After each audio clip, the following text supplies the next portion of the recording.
It is in 1916 that Jassasa went to work with British spies in Arabia. Lawrence of Arabia, of course, is the most well-known of them. These British spies were sent into Arabia, posing as Muslims. And they went to two actors in Arabia, two. One was Sharif al-Hussein, who was appointed by the Khalifa in Istanbul as the Sharif of the Hijaz, Makkah and Medina, in control. Makkah was under the control of an Arab battalion, but Medina was under the control of a Turkish battalion. And I wish I could understand why the Khalifa insisted on the Turkish battalion under the leadership of Fakhri Pasha to defend Medina. I don't know why. So when the British spies went to Hussein, they offered him the moon. They offered him the moon.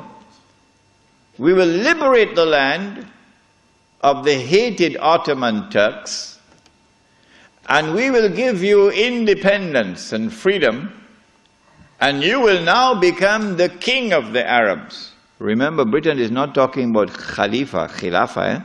No, we'll make you the king of the Arabs. And we also prepared to offer you a little, you know what, just £7 million. Huh? £7 million at that time is what Bill Gates has now. Sharif Hussein, the great-great-grandfather of Abdullah in Jordan now, then betrayed the Prophet Muhammad ﷺ, betrayed 1400 years of history of this ummah, violated the plain and clear command of Allah subhanahu wa ta'ala in the Quran in Suratul Ma'idah, in which He commanded us, Ya ayyuhalladhina amanu la tattakhizul yahuda wan nasara awliya. Do not take the Jews and do not take the Christians as your awliya. Do not establish an alliance with them in which you become dependent upon them and subservient to them. Do not do that, says Allah.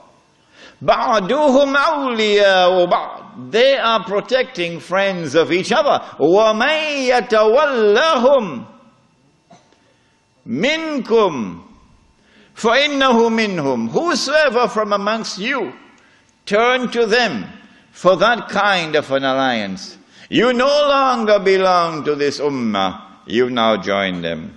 Inna Allah la yahdi al-qawm al-zalimin. Surely Allah will never provide guidance for a people who commit such an atrocious act of wrongdoing. And this is precisely what Sharif Hussein did, and what all his descendants from that day to this day have been doing. Sharif Hussein now accepts 7 million sterling pounds and enters into a military alliance with Britain and declares himself independent of the Ottoman Khalifa. Once the Khilafah in Istanbul had lost control of Mecca and Medina, had lost control of the Haramain, had lost control of the Hajj, you pull the carpet, you pull the rug from underneath the feet of the Khalifa. His Khilafah is now losing legitimacy. Can anyone be Khalifa? Can you appoint a Khalifa here in downtown Lakemba? Can Mullah Umar have been recognized as the Khalifa? No, why not? Because when the Hajj comes, Amirul Mu'mineen Mullah Umar will have to apply for a Saudi visa to perform the Hajj. Huh? And if the Saudis reject the visa, the Khalifa can't perform the Hajj. All right?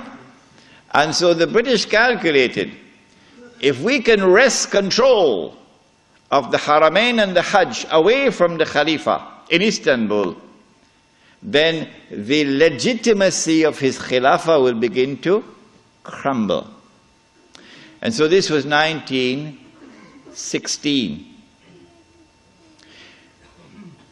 The British spies then went to the second actor in the Arabian Peninsula. I mean, Britain has a PhD in deception.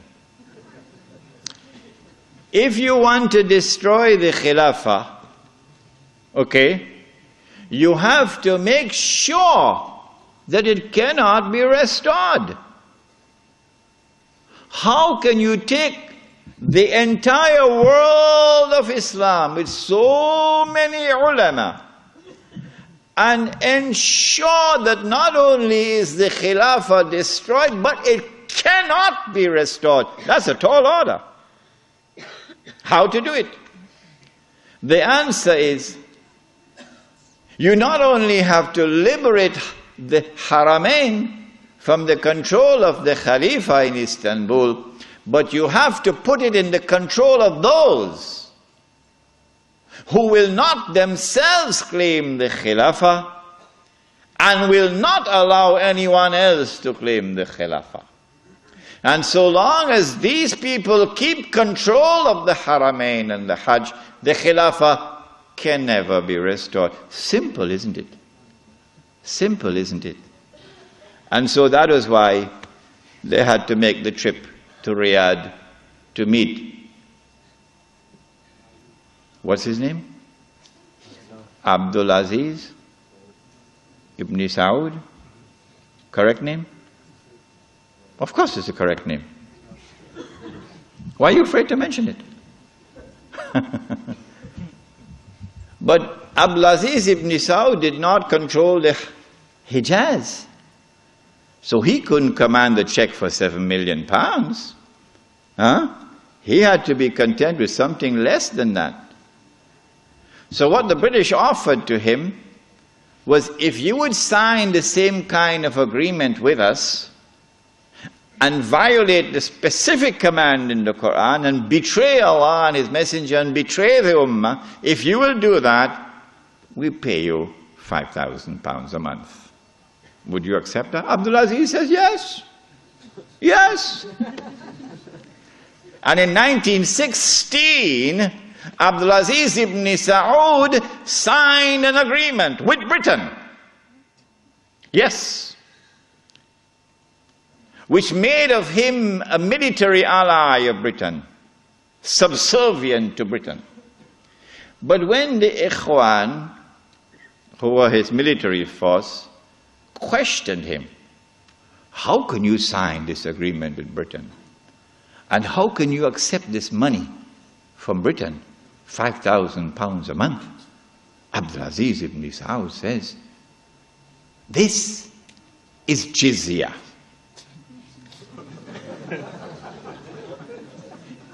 Jizya is what they pay to me because I control them. It was dust in their eyes and they swallowed it. And so Abdul Aziz ibn Saud got away with it. Massive betrayal, and a very dangerous plan is now in place. As soon as the Khilafah is destroyed, that Abdul Aziz ibn Saud will be given what is known as the green light, something that Saddam Hussein knows about, the green light. And then he will attack and take control of the Haramain.